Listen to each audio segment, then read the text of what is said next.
दूसरी को। अब बताइए। तो गौरव भाई आप ये बताएंगे कि मतलब कौन सी बुक आपने पढ़ी और क्या आपका शेड्यूल था, किस तरीके से आप पढ़ते थे? मतलब आपने कुछ टाइम तैयारी भी करी होगी। बिल्कुल और क्या आपका उस वक्त क्या प्रेशर था? मार्केट में काफ़ी गवर्नमेंट जॉब को लेके बहुत ऑलरेडी इतनी मतलब वैकेंसी 10 आती है तो फॉर्म जो है 10,000 शायद भर जाते हैं, है ना? तो इतने टफ कंपटीशन में आपने मतलब सेंट्रल गवर्नमेंट की जॉब ली। सबसे पहले तो उस चीज़ के लिए बहुत बहुत धन्यवाद आपको, कॉन्ग्रेचुलेशन कि इतने लोगों के बीच में इतने करोड़ों लोग जो आज की ज़माने में मतलब जॉब नहीं ले पा रहे और रात दिन तैयारी में लगे हुए हैं, बट फिर भी आपने एक जॉब ली, वो भी रेलवेज़ में। और जैसा कि माना जाता है कि रेलवे में जो लोको पायलट होते हैं उनकी सैलरी भी काफ़ी अच्छी होती है। हाँ, तो फाइनेंशियल टर्म में भी आप एक अच्छी पद पे अभी हैं और अच्छा कमा रहे होंगे। हाँ, तो थोड़ा सा आप बच्चों को बताएं कि जैसे आने वाले समय में नए बच्चे कैसे एएलपी बन सकते हैं, क्या किस तरीके से वो तैयारी करें अपनी, कौन सी बुक पढ़ें, तो थोड़ा सा आप उस पर लाइट डालिए और बताइए।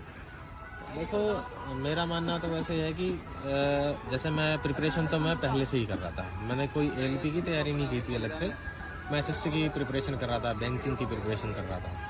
और जब आप और सब एग्ज़ाम की करते हैं तो सभी की हो जाती है प्रिपरेशन, ऐसा नहीं है। थोड़ा बहुत पैटर्न ही तो अलग रहता है सिलेबस का। हाँ, रेलवेज़ में ये अलग चीज़ है, सबसे बड़ी चीज़ कि इसमें आपकी इंग्लिश नहीं होती, तो एक सब्जेक्ट आपका यहाँ कम हो जाता है पढ़ने के लिए।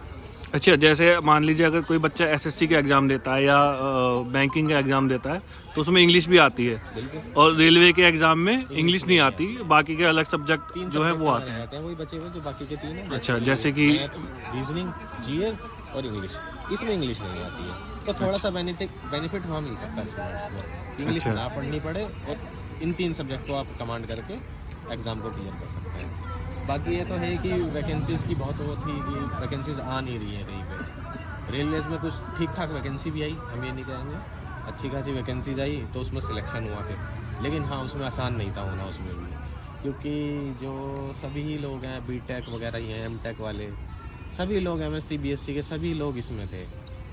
इसकी क्वालिफ़िकेशन तो कम है, ITI है इसमें, 12th है इसमें, लेकिन ऐसा आपको मिलेंगे ही नहीं लोग। वो गिने चुने 2-4 लोग अब मिलेंगे जो इस बार सिलेक्शन हुआ है जिनका। पहले के लोग ITI थे, ये मानते हैं ज़्यादातर ITI थे, पर अब नहीं है, सब बीटेक थे, तो उनके अंदर से ही क्वालिफाई करके निकलना था हमें आगे, तो इतना आसान नहीं था। वैकेंसीज कहते हैं कि अच्छी खासी थी, 60,000 आई, लेकिन ये भी मान लो मेरे ख्याल से अराउंड जब रेलवे ने बताया था 1 करोड़ के अराउंड। हाँ, 1 करोड़ प्लस लोगों ने फॉर्म भरा था उस टाइम। हाँ, तो इतना भी आसान नहीं था, करोड़ों लोगों ने पूरे इंडिया से, मतलब इतना अच्छा खासा था। लेकिन ये कि हमने तैयारी करी, बच्चों ने तैयारी करी, या कर सकते हैं इसकी। और जैसे कि कहते हैं कि जो जीएस है या जीके है या जनरल अवेयरनेस है, इसका तो सिलेबस काफ़ी वास्ट रहता है ना, क्वेश्चन कहीं से भी आ सकता है। तो इसके लिए थोड़ा बताइए आपने कैसे तैयारी करी, कैसे प्रिपरेशन करी? क्योंकि मैथ्स और रीजनिंग तो हर बच्चा करेगा, क्योंकि उसका एक सिलेबस कहीं ना कहीं लिमिटेड है, और क्वेश्चन बच्चा अज्यूम भी कर सकता है कि भाई यहाँ से आ सकता है, ऐसे आ सकता है। बट जीएस जीके में और जनरल नॉलेज के क्वेश्चंस में तो वो अनप्रेडिक्टेबल है, कहीं से भी पूछ सकते हैं। तो उसके लिए थोड़ा आप अगर बच्चों को कुछ बताना चाहें। बिल्कुल, जीए की ये है सबसे बड़ी चीज़ कि वो वास्ट है, कुछ भी आ सकता है, और ऐसा ही रेलवे में भी है। और ये ना सोचे कि रेलवे की हिस्ट्री में से कुछ पूछा जाएगा आपको, ऐसा नहीं होगा। वास्ट है, कुछ भी पूछा जा सकता है। मैं तो कह रहा था कि एसएससी की प्रिपरेशन कर रहा था, और जब मैं बैंकिंग पढ़ता था तो मैं करंट अफेयर्स भी पढ़ता था, तो दोनों तरफ कमांड हो रही थी, मतलब वहाँ से भी पढ़ते वहाँ से ही पढ़ते। इसका फ़ायदा मुझे फिर रेलवे में मिला, रेलवे में फ़ायदा मिला यही है। और हाँ, जीके की कोई ऐसी पकड़ नहीं है आपको। मैं तो तैयारी जो करता था, मैं ऑनलाइन स्टडी करता था अपना, डॉक्टर गौरव कर की जो वीडियोस थी उनसे मुझे बहुत फ़ायदा मिला। अच्छा, जो स्टडी IQ पे डॉक्टर गौरव पढ़ाते, आई थिंक बिल्कुल मैंने वो फॉलो कर रखा था पहले से ही। 2016 से उनका चैनल बना हुआ था, मैं तभी से उन्हें फॉलो करता था, और वो बहुत अच्छा पढ़ाते थे, मैं शुरू से पसंद करता था। मैंने उनको फॉलो करा, मुझे लगता है जीए में सबसे बड़ा हाथ उन्हीं का, मुझे वहाँ से फ़ायदा मिला। मैंने बुक्स की जगह ऑनलाइन कंटेंट पर ज़्यादा ध्यान दिया, उस चैनल से मैंने काफ़ी हेल्प मुझे मिली।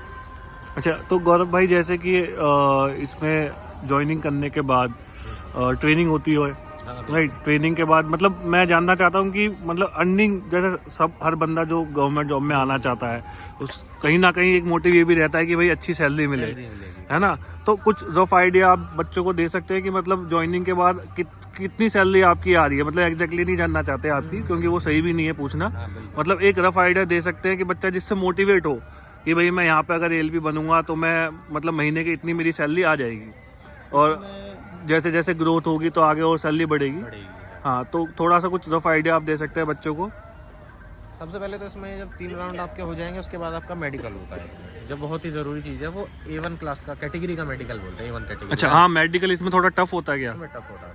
A1 कैटेगरी का होता है। A1 सबसे टॉप मोस्ट कैटेगरी है रेलवे में, अगर किसी का मेडिकल होता है तो उसमें ये है कि आपकी जो आँख है वो तो ही सबसे ज़्यादा ज़रूरी इस पोस्ट के लिए, और वो 6/6 होनी चाहिए क्लियर। और आपका कोई पुरानी बीमारी तो नहीं है, सब कुछ चेक होता है अच्छे से, BP वगैरह, ये शुगर, सब चीज़ें देखी जाती है, ब्लड टेस्ट होता है। तो ये बहुत ज़रूरी है इसमें, वो पास करना बहुत ज़रूरी है, उसके बिना कुछ नहीं है। आप अगर जो 3 टायर कर भी लेते हैं क्लियर और मेडिकल में आप अनफिट हैं अगर, तो आपको ये जॉब से बाहर कर दिया जाएगा।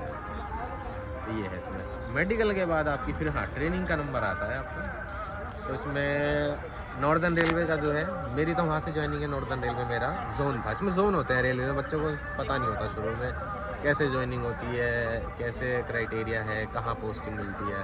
तो नॉर्दर्न रेलवे था जो हमने फॉर्म में अपने अप्लाई करा था कि हमें प्रेफरेंस ये रहेगी इस जोन की। हमें नॉर्दर्न रेलवे मिला।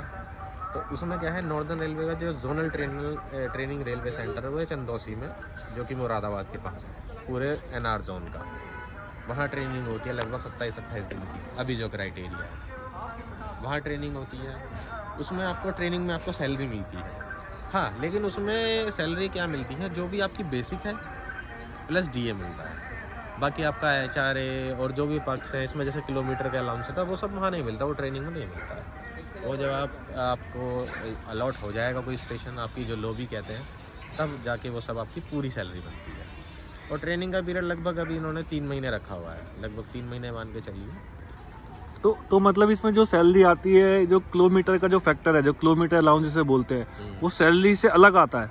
हाँ, वो सैलरी से अलग होता है। मतलब जो आपके ग्रेड पे के हिसाब से जो आपकी सैलरी बनती है वो अलग, और किलोमीटर जो आप गाड़ी जितने किलोमीटर चलाते हैं वो उसके हिसाब से कुछ रेट होते होंगे, वो उसका पैसा आपको अलग मिलता है। उसका पैसा अलग मिलता है, पर किलोमीटर का पैसा होता है। अच्छा। 1 किलोमीटर तो लगभग स्टार्टिंग में अगर हम रफली बोलें तो 45 से 50 हजार एक LP स्टार्टिंग में कमा लेता है। लेता है इतनी सैलरी। तो काफी मोटिवेशनल चीज है बच्चों के लिए कि भाई एक जॉब आप लेने का 50,000 रुपये महीना आराम से कमा सकते हैं। और थोड़ी सी बस ये है कि लोग ये कहते हैं टफ जॉब है, टफ है, थोड़ी बहुत है थोड़ी, पर मुझे लगता है कि अब काम कुछ ना कुछ तो टफ भी होते हैं, कोई जॉब में थोड़ा बहुत ईजी होता है, लेकिन करना तो है ही, करते भी हैं इसलिए। हाँ, लेकिन थोड़ा सैलरी पक्ष वगैरह अच्छे हैं इसमें, तो इसलिए मुझे इतनी प्रॉब्लम नहीं लगती है अभी तक इसमें। तो गौरव भाई, आप बच्चों को कुछ बताना चाहेंगे, बोलना चाहेंगे जिससे वो थोड़ा मोटिवेट हो, कुछ कहना चाहेंगे, जैसे कि हम वीडियो को समाप्त करने वाले हैं? मैं यही कहूँगा, अगर आप मेहनत से नहीं घबराते हैं और आप पढ़ने में भी बहुत मेहनत करते हैं, सभी करते हैं आजकल जॉब के लिए, जो भी तैयारी प्रिपरेशन करते हैं, तो अब जॉब से मत डरिएगा, सैलरी आपको अच्छी मिलेगी। और हाँ, इसमें कंटिन्यूएशन में तो अच्छी खासी सैलरी आपकी ग्रेड पे भी जल्दी बढ़ जाता है इसमें।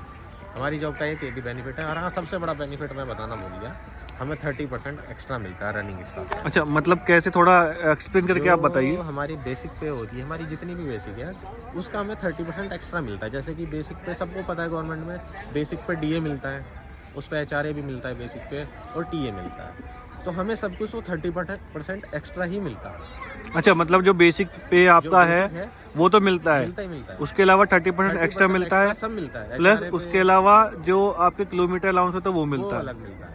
अच्छा, हाँ, तो मतलब तो अगर आप मान लीजिए इन फ्यूचर लोको पायलट बन जाते हैं तो 1-1.5 लाख सैलरी तो फिर आराम से बन जाएगी। बिल्कुल बिल्कुल बिल्कुल। आपका 42 ग्रेड पे हो जाएगा, 4200 LPG जिसे लोको पायलट ग्रुप्स कहते हैं, और उसमें थोड़ा टाइम लगता है, ज़्यादा नहीं लगता है, और जॉब्स के अकॉर्डिंग है, प्रमोशन जल्दी है, इसमें थोड़ा सा बेनिफिट है इसमें। बहुत बहुत धन्यवाद आपका गौरव भाई यूट्यूब चैनल पे आने के लिए, और मेरे जो यूट्यूब चैनल के माध्यम से जो बच्चे जुड़े हुए हैं उनको मोटिवेट करने के लिए तहे दिल से आपका मैं शुक्रिया अदा करना चाहूँगा। बहुत बहुत धन्यवाद। Thank you very much.